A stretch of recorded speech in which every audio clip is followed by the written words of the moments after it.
Ramayana Bala Kanda 18th సర్క Srirama అవతార ఘట్టాన్ని విశ్వామిత్రుడు ఆగమనం అవన్నీ కూడా ఇక్కడ చెప్పబడి ఉన్నాయి. ఎప్పుడైతే దశరథుడు ఆ యజ్ఞాలు యాగాలు అన్నీ చేసిన తర్వాత ఒక యజ్ఞ పురుషుడు వచ్చి ఆయనకి ఒక దివ్య పాయసాన్ని ఒక బంగారు పాత్రలో అందించాడు. అది తన ముగ్గురు భార్యలకి ఇచ్చిన తర్వాత వాళ్ళు దాన్ని సేవించిన తర్వాత ముగ్గురు కూడా గర్భవతులయ్యారు. అందుకని చాలా సంతోషించాడు.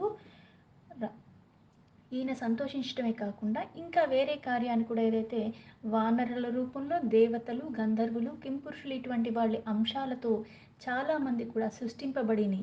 అవన్నీ జరిగిన తర్వాత నివృత్తే తు క్రతౌ తస్మిన్ హయమేధి మహాత్మనః ప్రతిగృహ్యాసురా భాగాన్ ప్రతి జగ్ముహు యథాగతం.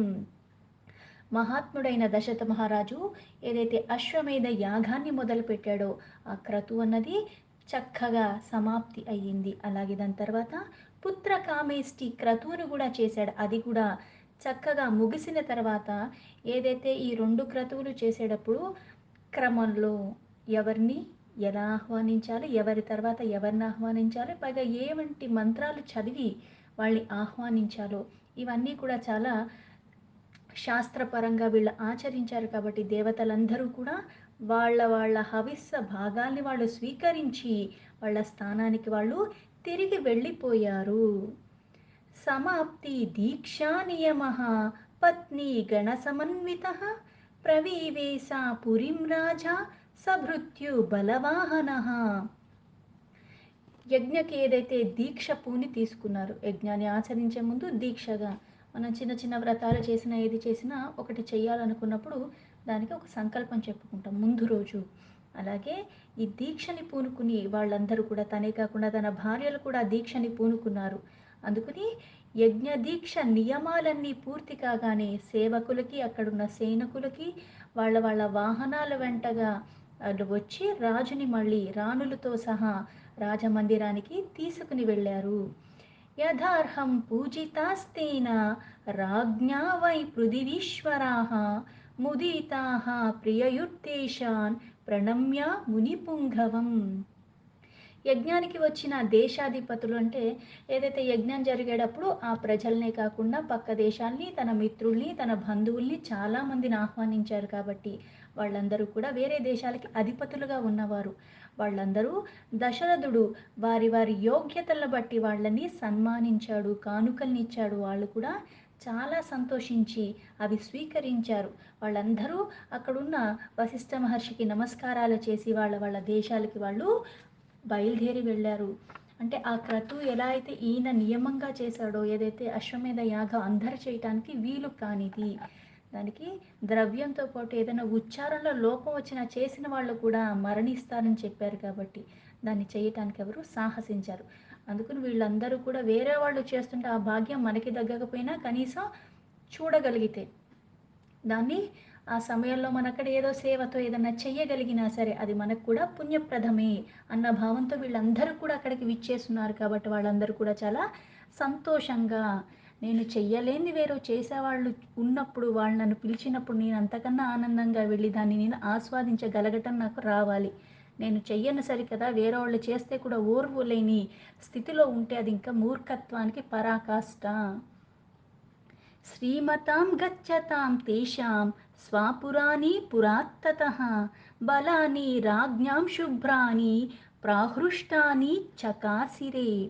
అయోధ్య నుంచి వాళ్ళు ఎంతో దూరాల నుంచి వచ్చి ఉన్నారు కాబట్టి వాళ్ళ నగరానికి వాళ్ళు వెళ్ళిపోతున్న శ్రీమంతులైన రాజుల యొక్క సైనికులు కూడా దశరథుడు ఇచ్చిన అంటే ప్రతి ఒక్కళ్ళకి అర్హత బట్టి, రాజుకే కాదు రాజుతో పాటు సకుటుంబంగా వచ్చారు కాబట్టి వాళ్ళ మంత్రులు కానీ వాళ్ళ సేన కానీ ఎవరు వచ్చినా వాళ్ళందరికీ కూడా అర్హతను బట్టి పాత్రతను బట్టి అందరికీ కూడా కానుకలు ఇచ్చాడు దశరథుడు. అందుకుని వాళ్ళందరూ సైనికులు కూడా వస్త్రాభరణాలతో ఎంతో సంతోషించి చక్కగా శోభాయమానంగా వాళ్ళు కూడా అందంగా ఆనందంగా వెళ్ళిపోయారు.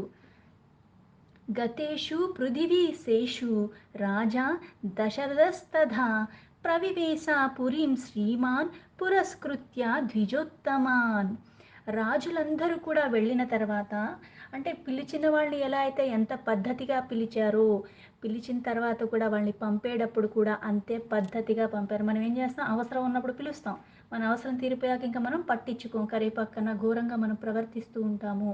కానీ ఇక్కడ రాజులనే కాకుండా రాజుతో పాటు వచ్చిన సేనల్ని కూడా ఎక్కడా ఎవ్వరిని తక్కువ చేయకుండా అందరినీ సంతోషంగా అలా చేసి వాళ్ళందరికీ కూడా తగినటువంటి కానుకలిచ్చి చక్కగా ఆయన పంపించాడు. అందుకుని దశరథుడు వశిష్ఠాది మహర్షులు ముందుకి అలా వెళ్ళిపోతుండా మళ్ళీ ఇక్కడ తను కూడా ఇన్ని శుభలక్షణాలు సంపన్నంగా ఉన్న దశరథ మహారాజు ఎందుకు శుభలక్షణాలు అని మళ్ళీ సంపన్నంగా చెప్పటం అంటే లక్షణాలు అందరిలోనూ ఉంటాయి. ఆ లక్షణాల్ని నువ్వు ఎలా అయితే ఈ శరీరంతోనే మనం మంచి చేసినా చెడు చేసినా ఈ శరీరంగా మాట ద్వారానే మాట మంచిగా మాట్లాడుతున్నావా, పక్కనోళ్ళకి బాధ కలిగించేలాగా మాట్లాడుతున్నావా, పక్కల వాళ్ళ బాధ తొలగించేలాగా మాట్లాడుతున్నావా, అదే నోరు. అలాగే లక్షణాలు అవే ఉంటాయి. కానీ అవి శుభాలతో కూడుకుని శుభ లక్షణాలతో పైగా సంపన్నంగా ఎప్పుడవుతాయంటే వికారాలు రాకుండా ఎప్పుడు అంత ఉన్నతంగా నువ్వు 24 గంటలు 360 రోజులు కూడా ఉండగలిగితేనే. అందుకని లక్షణాలు అందరిలోనూ ఉంటాయి కానీ అవి మంగళకరమైనవి. అంటే నాకు నాది అన్న స్వార్థం కాకుండా నువ్వు చేయాల్సిన కర్మలు నువ్వు చేసుకో తప్పులేదు. కానీ నిస్వార్థంగా వేరోళ్ళ మీద కూడా దయా దాక్షిణ్యాలు అన్నవి సంపూర్ణంగా ఉండటము. ఒకరికి పెట్టడానికి ఎప్పుడు ముందుండగలగటము.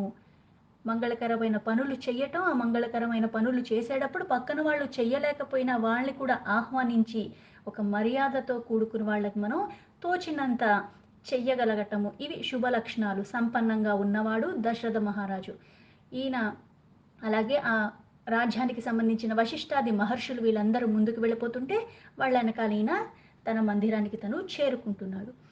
శాంతయా ప్రాయయౌ సార్ధం ఋష్యశృంగా సుపూజితః అన్వీయమానో రాజ్ఞాద సానుయాత్రేన ధీమత.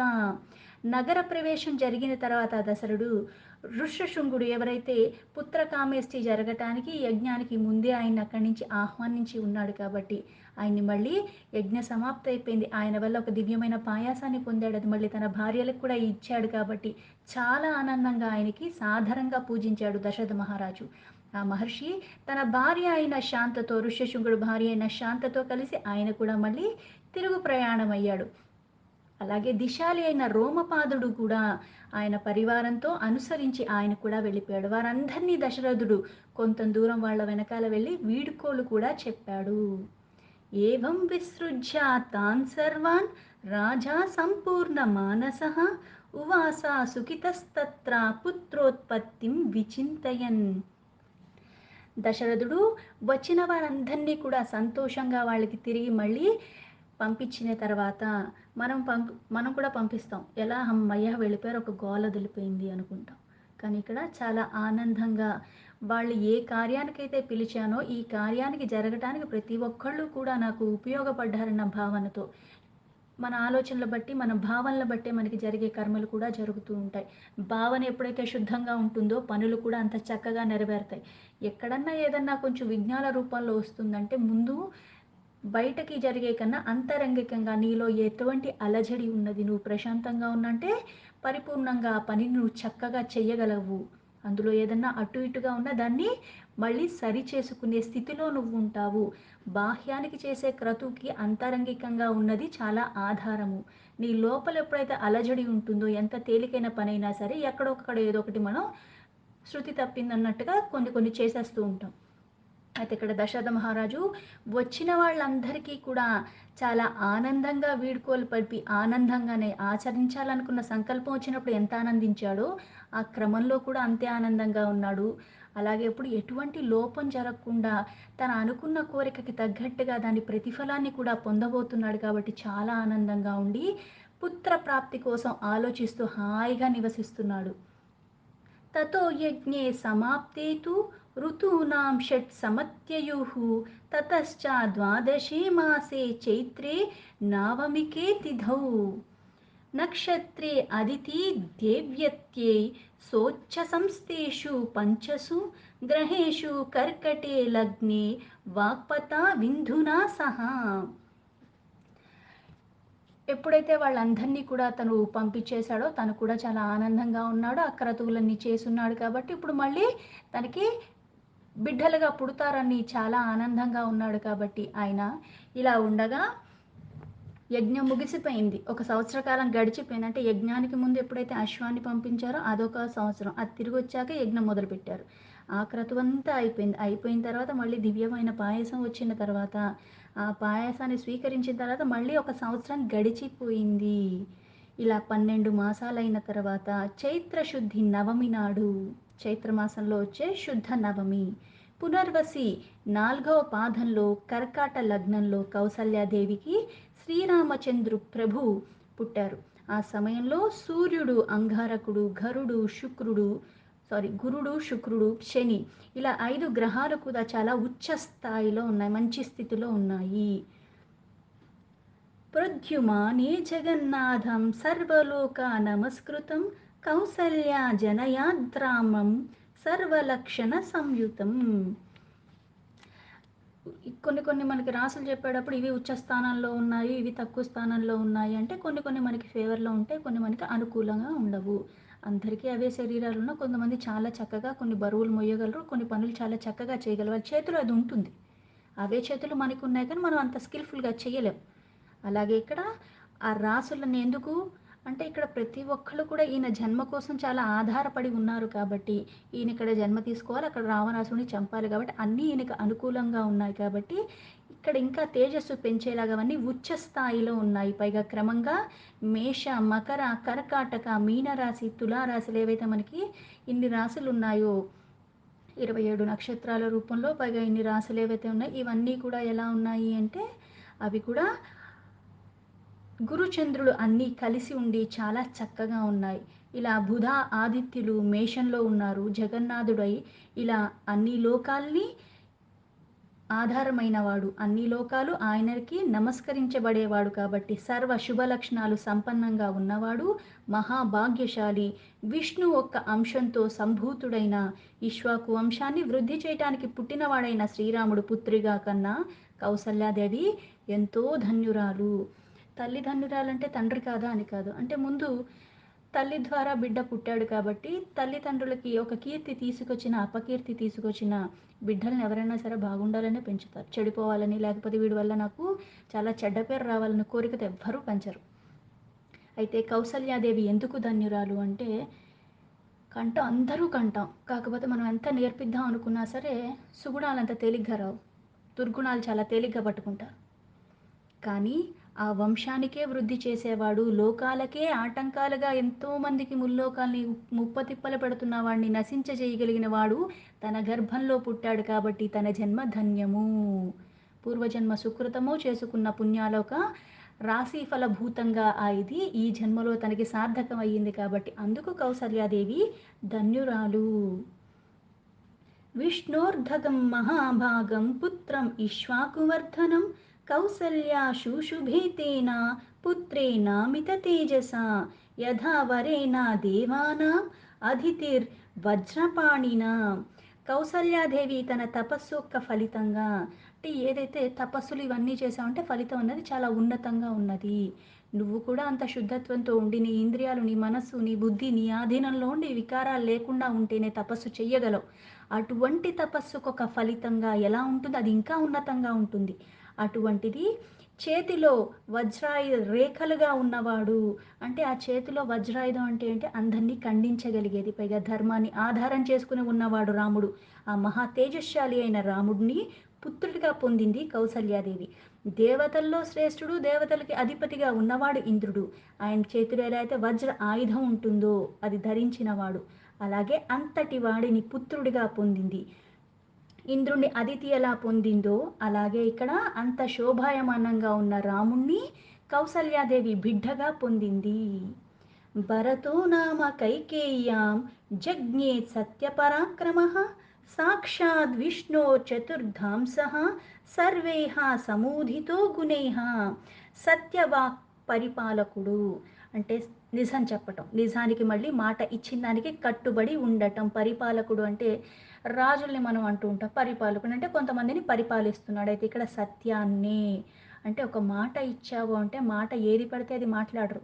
ఒకటి మాట ఇచ్చావు అంటే ప్రాణాలు పోయేదాకా దానికి కట్టుబడి ఉండగలిగిన మాటలే మాట్లాడగలగటం, దాన్ని మళ్ళీ ఆచరించగలగటం అటువంటి వాడు. సర్వ సద్గుణాలు అన్నీ కూడా సంపన్నంగా ఉన్నవాడు. విష్ణు యొక్క చతుర్థి అంశం, నాలుగో అంశం అంటే అర్థం ఇక్కడ నలుగురు ఎలా అయితే రామ, భరత, లక్ష్మణ, శత్రుఘ్నులు, వీళ్ళు నలుగురు కాబట్టి వీళ్ళు నలుగురు కూడా విష్ణు అంశులే అని చెప్పారు. అందుకని ఈయన నాలుగో అంశమైన భరతుడు. కైకేయకి పుట్టాడు. రాముడు పుట్టిన తర్వాత భరతుడు పుట్టాడు.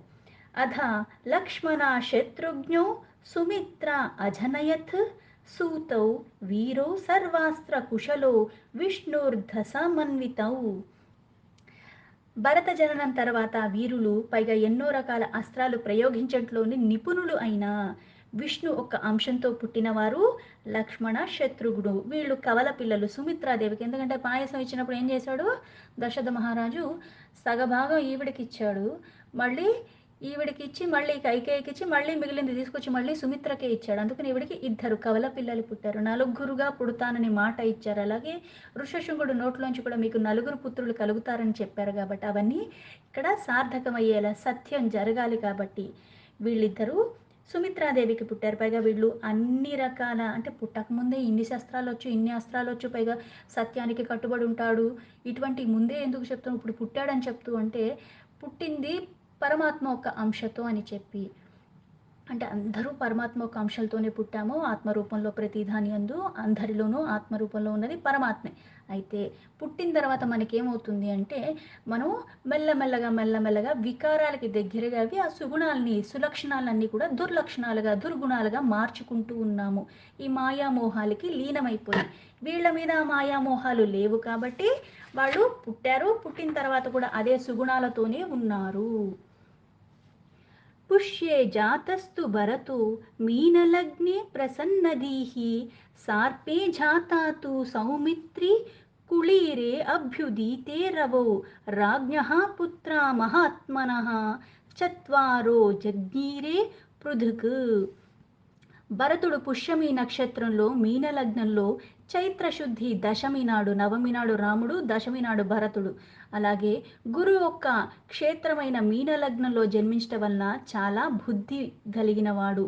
లక్ష్మణ శత్రుఘ్నులు అశ్లేష నక్షత్రంలో కర్కాట లగ్నంలో చైత్రశుద్ధి దశమి నాడు ఘడియల్లో జన్మించారు. అయితే ఈ 5 గ్రహాలు ఏవైతే మనకి ముందు చెప్పినట్టుగా రవి, కుజ, గురు, శుక్ర, శని, ఈ గ్రహాలు మళ్ళీ ఉచ్చ రాసుల్లో ఉన్నప్పటికీ కూడా ఈ నలుగురి జననము సంభవించింది. ఏవైతే పుత్రుడు కావాలన్న కోరికతో చేశాడో ఆ పుత్రులందరూ కూడా చాలా సంపన్నంగా ఉన్నవాళ్ళు, దేవత అంశంతో ఉన్నవాళ్ళు, ఆ వంశాన్నే ఉద్ధరించగలిగిన వాళ్ళు, అటువంటి సుగుణాలతో ఉన్నవాళ్ళు వీళ్ళు నలుగురు కూడా జన్మించారు. కొంచెం గడియలు అటు ఇటుగా రాముడు, భరతుడు, లక్ష్మణ, శత్రుఘ్నుడు ఈ నలుగురు దశరథ మహారాజుకి కలిగారు. దీంతో రామాయణ బాలకాండ 18 సర్గాలో 15 శ్లోకాలు సంపూర్ణం.